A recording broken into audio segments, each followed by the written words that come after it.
Muy bien, feliz de verles, feliz de poder compartir algún don con ustedes en medio de esta reunión.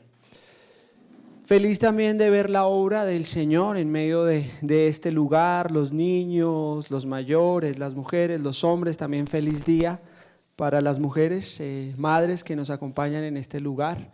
Acompáñenme a 2 de Timoteo, capítulo 1. Desde el verso 3. Voy a estar leyendo Nueva Biblia de las Américas. Si usted tiene otra Biblia ahí, pues puede seguirla.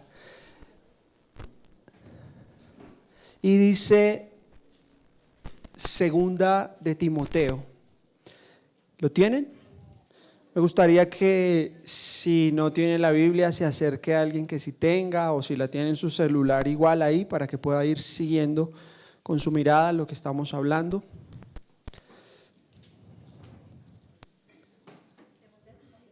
Segunda de Timoteo, capítulo 1, verso 3, desde el 3. Vamos a leer la palabra del Señor. Doy gracias a Dios, a quien sirvo con limpia conciencia, como lo hicieron mis antepasados, de que sin cesar noche y día me acuerdo de ti en mis oraciones, deseando verte, al acordarme de tus lágrimas para llenarme de alegría. Verso 5.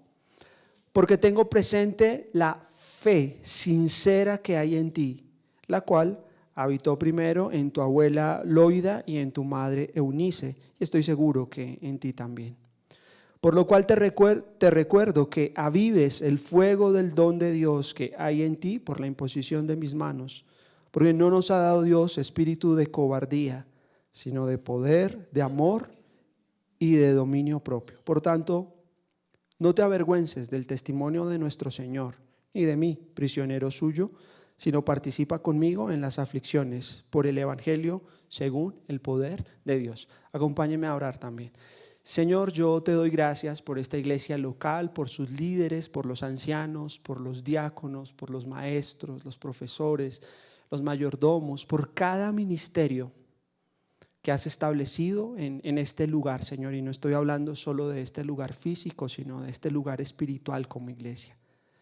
Yo te pido, amado Dios, tú que eres bueno y misericordioso, por tu palabra, por el poder de tu Espíritu, hoy estés despertando, avivando nuestra conciencia, trayendo convicción de pecado, de justicia, de juicio sobre nuestras vidas, poder entender tu palabra, discernir.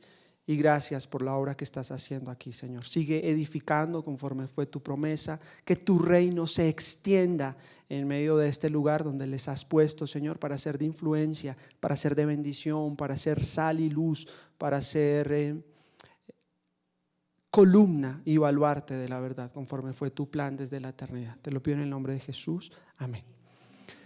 Este pasaje es un pasaje hermoso en el contexto. Pablo escribe su segunda carta a Timoteo y hace memoria de él, como cuando uno se acuerda de los amigos. Pablo tiene esa conciencia cuando él escribe de estar pensando en las iglesias, lo que había hecho, y eso habla de lo lindo de lo que es el Evangelio. No solo se trata de números, se trata de relaciones, de personas, y en ese contexto dice: yo me acuerdo de ti, sobre todo me acuerdo de tu fe no fingida, dice, tu fe sincera, dice el verso 5, dice, y la cual habitó primero en tu abuela Loida y en tu madre Eunice. Esta predicación tiene como nombre como una fe que trasciende, y yo leía este pasaje y yo decía: qué bonito volver a recordar, aunque el día pueda sonar comercial, pero qué lindo volver a recordar que nuestra fe tiene la capacidad de influenciar generaciones. Habitó en una abuela, habitó en una mamá, después de esa mamá habitó en un Timoteo, después de Timoteo seguramente en los discípulos de Timoteo, y después de los discípulos más hombres, como también Pablo le dice a Timoteo ahí en esa carta. Lo que has oído de mí ante muchos testigos, esto encarga a hombres fieles que sean capaces de enseñar también a otros. Como 7 generaciones estamos contando. Y me gusta ese concepto cuando dice la fe sincera que estaba en ti. Y tiene como título esta predicación como una fe que trasciende. Antes de continuar, quisiera que piense ahí con la persona que tiene al lado: bueno, si la fe trasciende, ¿y qué características tiene una fe que trasciende? Alguien que se acerque ahí. ¿Cómo es tu nombre? Janet, alguien que se acerque a Janet para que pueda compartir eso. Sí, muy bien. Y con la persona que está ahí al lado, vamos a estar hablando en estos minutos que me quedan de una fe que trasciende, una fe que va más allá de nuestra propia generación. Entonces, dos cosas le voy a pedir que hable con esa persona. Primera, que puede parecer sencilla, pero a veces no es tan fácil. Uno dice, defina amor, y uno dice, pues todos sabemos, y lo tengo aquí en la punta de la lengua. O defina fe. Entonces, con la persona que tiene ahí al lado, defina fe y qué características debería tener una fe que trasciende. ¿Puede hacerlo en este momento? Entonces, dígale, mira, esta es mi versión de fe. Y esta es la característica de una fe que trasciende.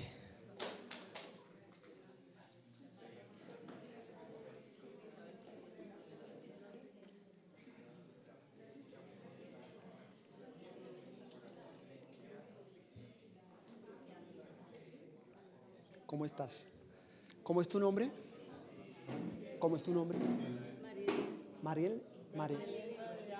María Elena, un gusto. Franklin Salgado.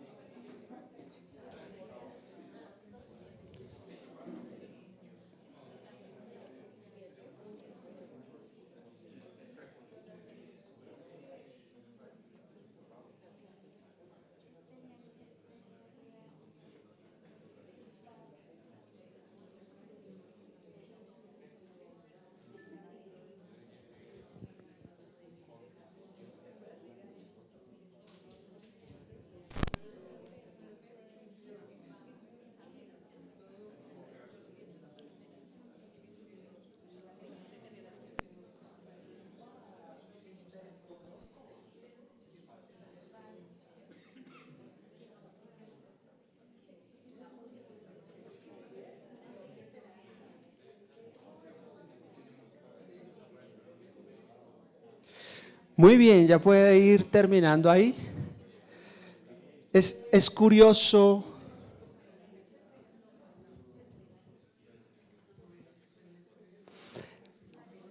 Es curioso porque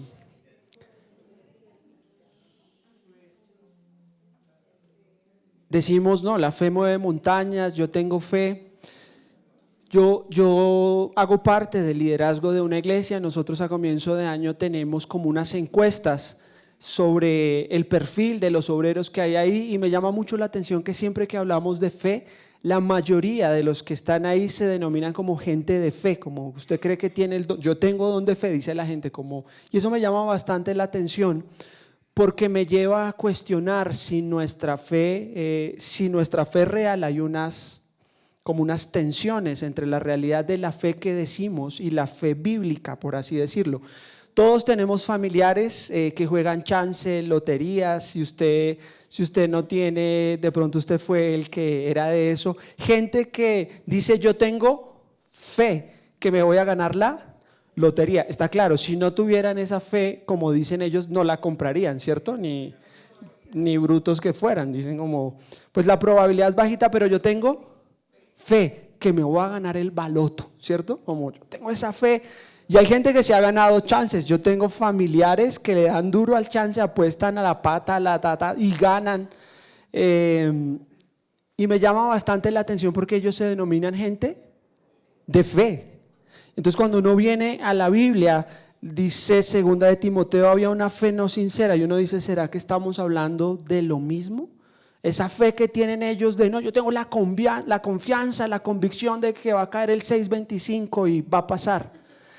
Y claramente podemos decir, no estamos hablando de esa fe, ¿cierto? Es decir, la convicción que tiene el mundo sobre esa esperanza de que algo bueno les pase, no es la misma fe de la que está en la Biblia. Claro, es una palabra difícil cuando usted estudia la fe en la Biblia, pues no es algo tan rápido de definir. Yo voy a mirar solo un aspecto de esa fe que está comentando ahí en 2 de Timoteo, pero también haciendo la aclaración que es como un diamante, ¿no? Usted coloca un paño y usted tiene un diamante ahí y el diamante tiene muchas aristas, se ve por un lado, se ve por el otro. La Biblia en la fe habla, la fe en la Biblia es nombrada como una fe que salva, una fe que hace perseverar, una fe que continúa. Y antes de entrar en detalle, entonces, déjeme hablar solo de una arista en esta mañana. quiero hablar de la fe como una forma de ver, que comienza con el Señor Jesucristo y que es contraria a una actitud solo positiva, sino más bien, como dice Hebreos 12, por tiempo no lo vamos a ver, pero en esa rápida definición dice la Biblia en Hebreos capítulo 12, verso 2, que, si quieren leámoslo, para no parafrasear. Dice Hebreos, ahí más adelante de 2 Timoteo donde estábamos, verso 12, 2 del 12, dice, puestos los ojos, ¿en quién? En Jesús. Y a eso hemos venido en esta mañana.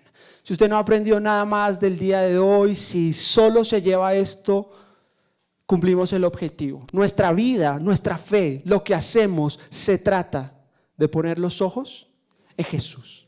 Nuestro hermano Arnold estaba diciendo, este es el momento donde Cristo es el centro, celebramos a las mamás, a los hijos, hacemos actividades, pero queremos poner los ojos en Jesús. Y dice el verso que estamos leyendo, porque Él, ¿quién? Jesús, nuestro Salvador, es el autor y consumador de la fe, quien por el gozo puesto delante de Él soportó la cruz, despreciando la vergüenza, y se ha sentado a la diestra del trono de Dios. Entonces, de alguna manera, yo solo quiero mirar en esta mañana como una de las aristas de la fe, como una forma de ver, porque está diciendo que puestos los ojos, como viendo al invisible, como no le podemos ver en este lugar, pero sabemos que Jesús está en medio de nosotros por sus promesas. Según Hebreos capítulo 12, Él está en medio de los hermanos dando alabanza al Señor. Y digo alabanza y adoración no solo como cantando, sino también en este momento como dirigiéndose al Señor en medio de nosotros. Amén. ¿Lo han experimentado? Entonces, ¿dónde empieza nuestra fe? En Cristo, nuestro Jesucristo. ¿Dónde termina nuestra fe? Inicia, autor y consumador. Él es el centro de nuestra fe.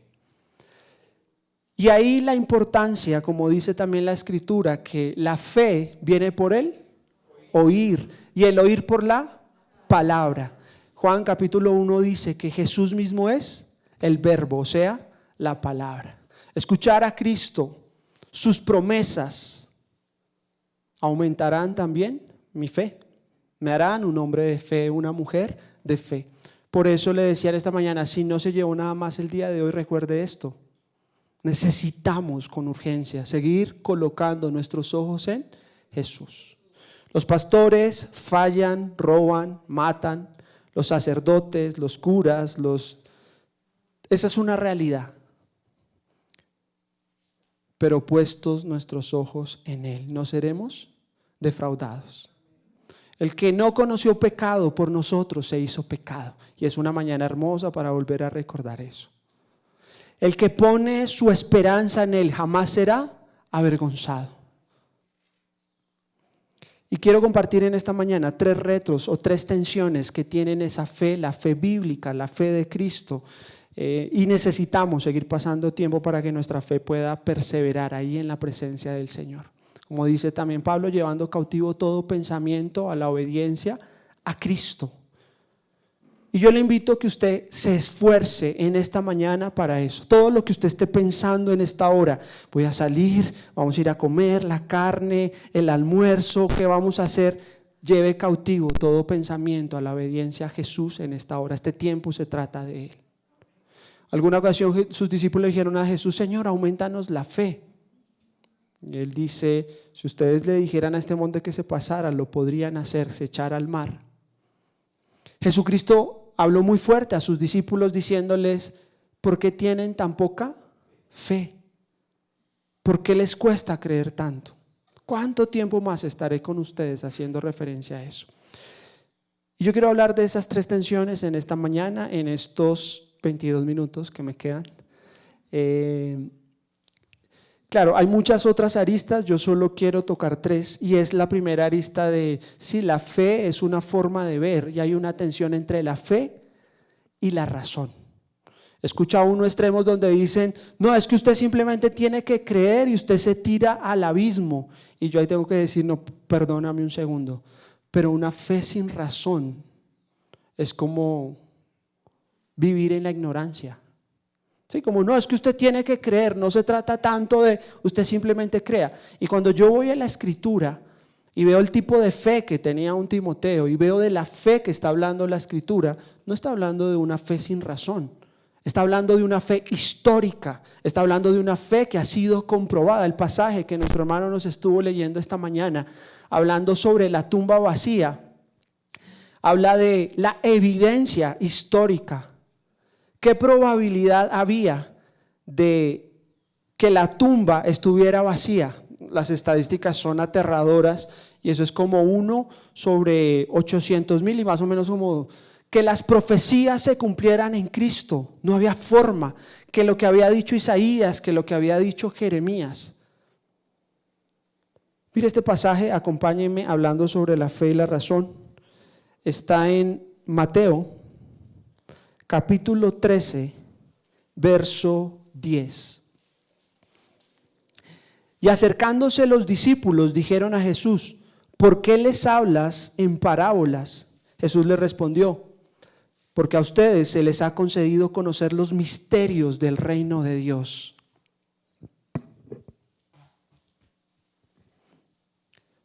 Verso 12, porque a cualquiera que tiene se le dará más y tendrá en abundancia, pero a cualquiera que no tiene, aún lo que tiene se le quitará. Por eso les hablo en parábolas, porque viendo no ven y oyendo no entienden. Fíjate que aquí hay una forma de fe. Y este pasaje puede sonar un poco contradictorio. ¿Cómo así? Si Jesús vino a mostrar la verdad, si Él vino a enseñar la luz, ¿por qué dice yo les estoy hablando en parábolas? Como que está enredando la cosa, ¿cierto? En una primera lectura uno podría decir, ¿por qué no simplemente les dice la verdad y después dice, y en ellos se cumple la profecía? Al oír ustedes oirán, pero no entenderán. Y viendo, verán, pero no percibirán. Es decir, como que todos estaban viendo lo mismo, pero solo algunos lo iban a ver con fe. Otros iban a escuchar, no iban a percibir. Porque el corazón de este pueblo se ha vuelto insensible y con dificultad oyen con sus oídos y han cerrado sus ojos. De otro modo, verían con los ojos, oirían con los oídos y entenderían con el corazón y se convertirían y yo los sanaría. Mire que Jesús está diciendo, yo cuando hablo utilizo parábolas, pero cuando usted ve todo el contexto, no es que Jesús lo esté enredando, es que las parábolas y las historias son la forma más fácil de que las personas puedan entender la profundidad de una verdad. ¿Se ha dado cuenta que los grandes maestros hablan a partir de historias y que usted relaciona con la vida diaria? Y ese era nuestro Jesús. Él quería que ellos vieran, pero lo que está hablando es que esta gente ya había decidido no ver. Esta gente tenía un corazón ¿qué? Endurecido. Yo no sé la condición en la que usted está en esta mañana, en este lugar. Yo no sé si usted ha nacido de nuevo, pero es posible que en este lugar algunos de nosotros tengamos corazones endurecidos, ¿sí? A los que han tocado guitarra, bajo, cuando uno empieza a ensayar, empieza a tocar su guitarra. ¿Dónde está Santi Junior? Okay. Pero usted sabe de qué estoy hablando. Yo tenía una hermana en una congregación anterior, cuando uno saludaba a este varón, uno lo apretaba y uno sentía como todos los callos que tenían en sus manos, o sea, porque él era como un maestro de obra, y era una persona que tenía las manos súper encallecidas. Pero ¿sabe qué era lo hermoso? Su esposa, su mujer, estaba orgullosa de él, decía, yo le hago el manicure a mi esposo, porque esas manos encallecidas son la muestra de cómo él ama a su hogar, de que él trabaja y se esfuerza. ¿Por qué las manos sacan esos callos? Porque cuando uno está tocando un instrumento se encallece, porque es la forma de responder ante las circunstancias, ¿cierto? Si uno tocara ese instrumento y no tuviera el callo, ¿qué pasaría? Pues siempre le estaría doliendo, pero llega un momento donde le sale callo y ya se vuelve insensible, y en algunos casos ese callo es positivo. Pero aquí está hablando de un corazón encallecido, un corazón que había formado una capa y cuando la palabra de Dios llegaba, esa persona ya había decidido no ver, no escuchar. Y mire lo que dice el verso 16, pero dichosos, muy felices, bienaventurados los ojos de ustedes, porque ven. y sus oídos porque oyen. Porque en verdad les digo que muchos profetas y justos desearon ver lo que ustedes ven y no lo vieron, y oír lo que ustedes oyeron, pero no lo oyeron. Hermanos, si la luz del Evangelio ha alumbrado tu vida, tú y yo somos muy bendecidos. Tú y yo somos muy dichosos, porque nosotros estábamos muertos en delitos y pecados, dice Efesios capítulo 2. El príncipe de la potestad del aire operaba en nuestros corazones. Y uno escuchaba el Evangelio y uno decía, ay sí, los hermanos Pandereta, el hermano Saulo, ya, ¿cierto? Ciegos, apartados de la luz. Y dice la Biblia, y en esto consiste el pecado, que la luz vino al mundo, pero los hombres amaron más las tinieblas que la luz. Porque cuando la luz pone en evidencia, pues uno lo deja ver, ¿cierto? Lo que está pasando en realidad. Cuando usted a la madrugada se levanta y prende y se encandelilla, y no apague eso. Eso éramos nosotros. Pero bendito Dios que vino a nuestra vida y nos alumbró los ojos del entendimiento. Esa es la misma oración que está haciendo Pablo en Efesios capítulo 1. Dice, mire, yo estoy orando para que sus ojos sean abiertos y puedan ver las maravillas del Evangelio. Si usted está en este lugar y sabe que esto tiene que ver con usted, gloria a Dios. Y ahora pensemos en sus familiares, a las cuales la luz del Evangelio no les ha llegado, porque están muertos y porque dice, segundo a los Corintios también capítulo 4, que el Dios de este siglo les ha cegado para que la luz del Evangelio no puedan ver. Entonces cuando hablamos de cosas de fe y como solo viven para su ego o la carne, entonces nuestras conversaciones terminan como, ay sí, ya tranquilo, ya lo escucharé después. Hermanos, tenemos que orar con sentido de urgencia, porque son víctimas y están presos bajo la autoridad del enemigo, enceguecidos, encallecidos, con una conciencia corrompida. Y una fe que persevera es una fe que tiene el equilibrio entre sí, esa forma de ver, pero la razón y la convicción de lo que se espera, que esa es otra forma en la que también lo define Hebreos capítulo 11, nuestra fe. Después la ¿qué? Certeza de lo que se espera, la convicción de lo que no se ve. O sea, es una forma de ver. A veces es difícil, bueno, la mayor parte del tiempo es difícil hablar con gente negativa, ¿cierto? Y entonces, uy, ese sol tan hermoso, sol de lluvia, ¿cierto?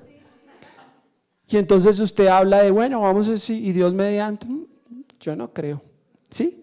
Claro, no estoy hablando de que la fe sea positivismo, en todo caso es mejor ser positivo, pero nuestra fe, una fe que persevera, es una fe que ha encontrado razón, no solo en la historia, que hizo que hombres cobardes, porque como nosotros huyeron cuando los persiguieron, ¿se acuerda? Pedro, el más osado, renunció a su fe, maldijo diciendo como no, yo no conozco. ¿Qué hizo que esos hombres lo negó? Que dieran después su vida diciendo, según la historia, no, yo no soy digno de morir como mi maestro, a mí porfa crucifíqueme. Dando la vuelta, ¿cierto? ¿Qué hizo que hombres cobardes se convirtieran en valientes? La resurrección que celebramos también hace poco. La evidencia de, oiga, no estoy en una farsa. ¿Quién daría su vida por una farsa? ¿Quién de ustedes estaría en un lugar como este, muchas veces sin pago, sacrificando tiempo, familia, para decir yo sé en quién he creído y es poderoso para guardar mi depósito para aquel día? ¿Quién estaría dispuesto a dar su vida por una mentira? Y ahí la importancia de que nuestra fe tiene una base de razón muy importante. Nosotros no damos un salto en el vacío. Claro, hay momentos de fe importantes, pero mire los años, mire la gente que está a su alrededor. Yo vivo muy feliz viendo la obra del Señor, porque yo hago parte de eso. Y sabe que me encanta ver las vidas transformadas. Hace unos días hablaba con algunos hermanos, me decía como, ¿y qué es lo que más te gusta de la obra? Y yo decía, bueno, Dios es el centro de todo, la comunión con Él, verlo a Él, como decía Moisés, Señor, muéstrame tu gloria, caminar con Él es emocionante, como oraba el salmista. Es mejor un día en tu presencia, verte a ti. Yo creo que ese es el centro de todo, amén. Pero también como el segundo mandamiento, amar al hermano y ver las vidas transformadas. Ver cuando alguien llega y tenía problemas con el alcohol, la droga, y el Señor le sana, le restaura. Y después llega su esposa o llega su esposo, sus hijos, y se cambian generaciones.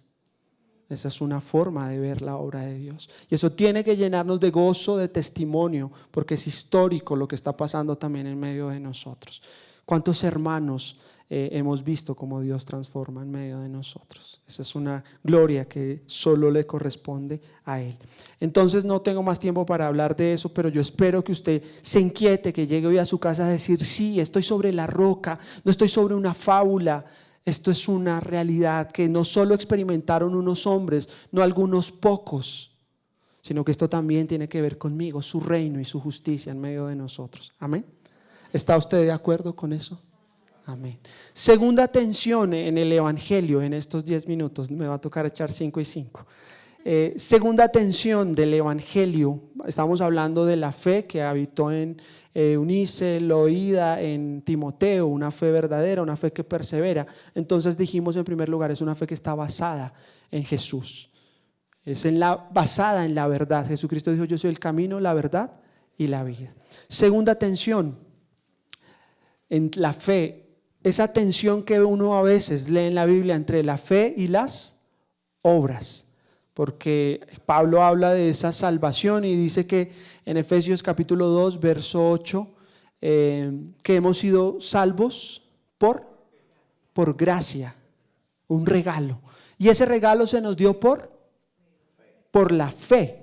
Esa es la fe bíblica, no la fe de me voy a ganar, de si cierro y ha escuchado esa de si usted lo desea mucho, lo trae a su mente, se le va a cumplir. Esa no es la fe que está en la Biblia, no está hablando de eso, está hablando de que el ancla de nuestra alma, dice Hebreos capítulo 6, es la esperanza puesta delante de nosotros. O sea, no solo es una fe histórica, sino la promesa de lo que Él ha de hacer. Y en ese sentido, a veces en el día a día, muchas veces nuestra conciencia se cauteriza. Incluso a veces como creyentes. No estoy hablando ya de los no creyentes, sino de nosotros, la iglesia, los hermanos, los líderes en ocasiones. En una ocasión yo tenía un Corsa que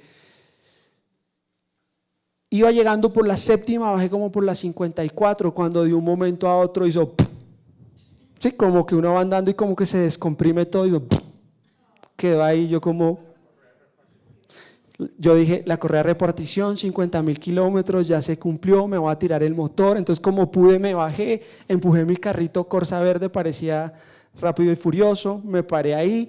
Cuando bajo, abro el capó y sale así algo yo sabía, no sé mucho de mecánica, soy ignorante de muchas cosas, entre ellas mecánica, y lo único que dije es, no puedo abrir esto porque si sale se va a explotar.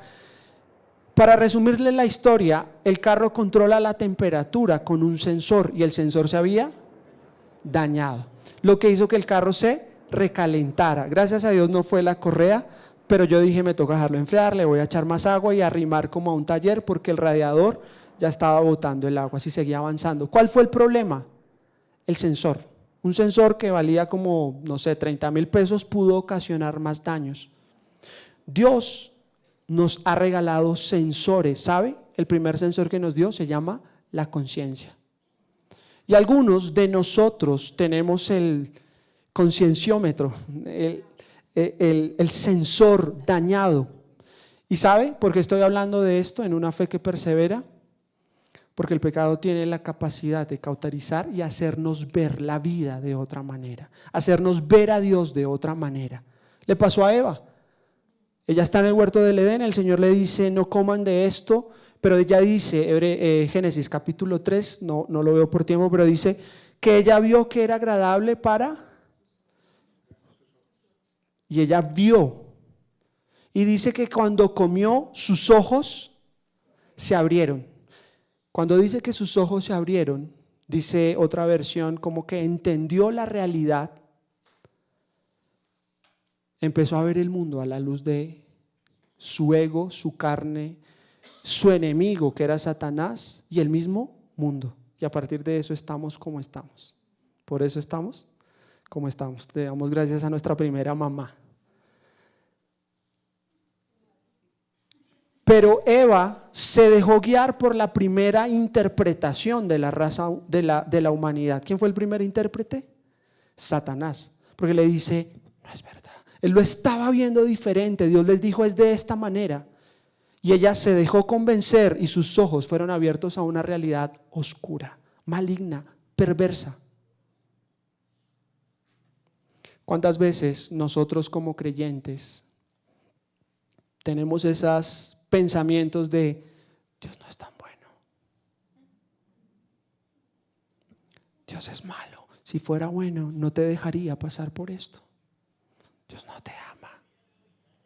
Hoy es un día hermoso para recordar, 1, nuestra fe es real. 2, nuestra fe está basada en la bondad, el amor y la misericordia del Señor. Por eso estamos de pie. Dice Pablo en otro pasaje, y yo he trabajado más que los demás, pero no yo, sino que la gracia de Dios en mí. Porque yo sé en quién he creído, dice él. Hermanos, hoy es un buen día para volver a recordar que necesitamos pasar tiempo en las Escrituras, de donde viene nuestra fe, y volver a llenar nuestro corazón, nuestra conciencia de quién es Dios, qué ha hecho por nosotros, cuánto nos ama. Porque cuando nuestra conciencia se cauteriza, ¿sabe qué es lo siguiente que pasa? Le damos libertad a la carne y nos volvemos personas impías. Y esto me lo estoy predicando a mí mismo. Cuando usted estudia la Biblia, déjeme ponerle solo este caso. Segunda a los Corintios, no, más bien, primera de Timoteo.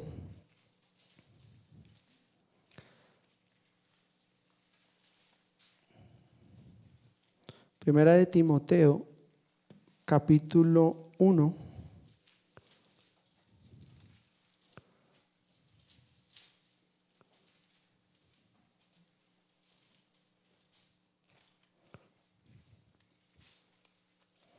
Primera de Timoteo, capítulo 1, verso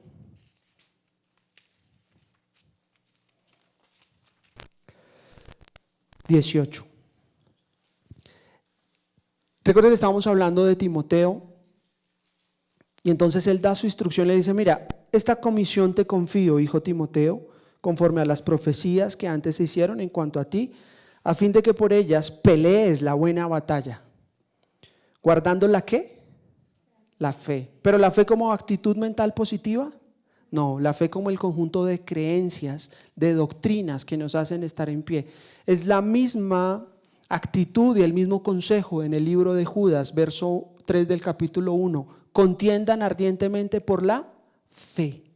La fe como no solo como el yo creo, sino el yo sé lo que Dios ha dicho, yo sé lo que Dios está haciendo. Y dice, guardando la fe y una buena conciencia.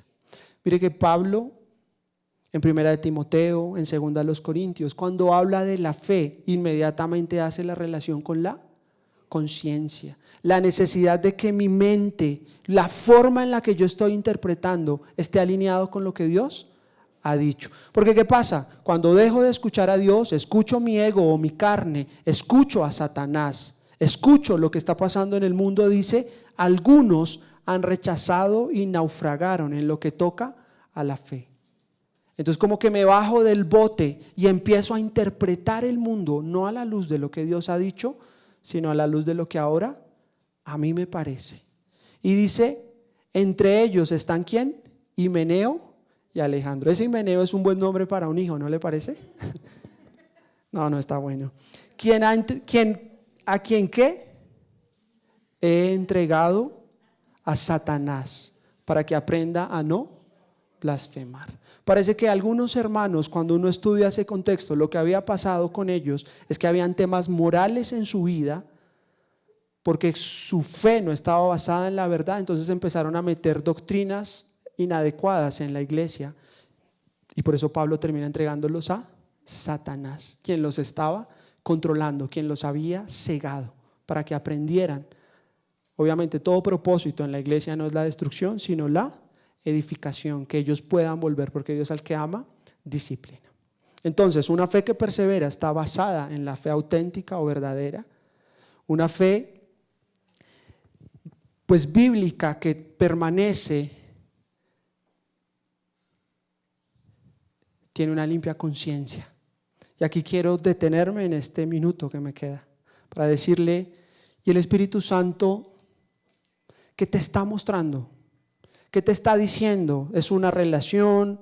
¿Es un pensamiento? ¿Es un compañero, una compañera de trabajo con la cual te permitiste? ¿Es una falta de perdón? ¿Es una idea inadecuada?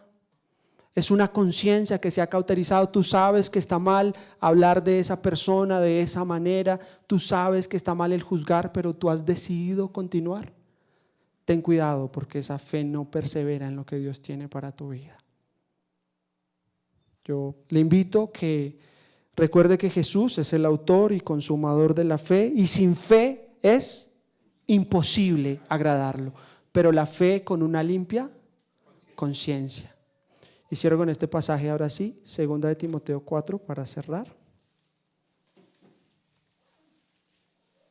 No, perdón, 2 de los Corintios 4.